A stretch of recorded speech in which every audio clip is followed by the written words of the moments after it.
এটা হচ্ছে এটাকে ক্র্যাম্প বলি আমরা আমাদের পরিষেবাতে। ক্র্যাম্পের প্রধানত ৪ টে কারণ। প্রধানত। আমি বলছি ১ম কারণ কমন সবচেয়ে ডিহাইড্রেশন। হুম, মানে জলটা ঠিকঠাকভাবে খেতে হবে। হুম, জল কম খেলে ক্র্যাম্প হয় ১ নম্বর। ২ নম্বর হচ্ছে ক্যালসিয়াম, ম্যাগনেসিয়াম ডেফিসিয়েন্সির জন্য। হুম, ৩ নম্বর হচ্ছে ভিটামিন ই ডেফিসিয়েন্সির জন্য। ভিটামিন ই ডেফিসিয়েন্সির জন্য। ৪ নম্বর হচ্ছে যদি কোনো মাসল বা নার্ভের রোগ থাকে। কিন্তু আগে এই ৩ টে বাদ দিয়ে। আগে হচ্ছে যে আমার শরীরে ক্যালসিয়াম, ম্যাগনেসিয়াম ঠিক আছে, জল আমি ঠিকঠাক খাচ্ছি এবং ভিটামিন ই আমার অ্যাডিকুয়েট আছে। তারপরেও যদি অসুবিধে হয় এবং পার্টিকুলারলি হাঁটতে গেলে যদি ক্র্যাম্প হয়, হাঁটতে গেলে কিছু দূর আমি চললাম ৫ মিনিট চলার পরে ক্র্যাম্প শুরু হলো। হুম, সেটা কিন্তু বেশি খারাপ লক্ষণ দেন রেস্টে ক্র্যাম্প হওয়ার থেকে। মানে রেস্টে ক্র্যাম্প হওয়া বেটার। সেগুলো হচ্ছে সহজ কারণগুলো। কিন্তু আচ্ছা, হাঁটতে গিয়ে ব্যথা হলে একটু হাঁটার পর হাঁটতে পারছি না, একটু বসতে হচ্ছে।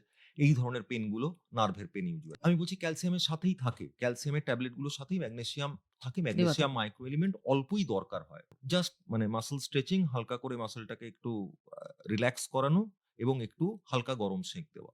এই।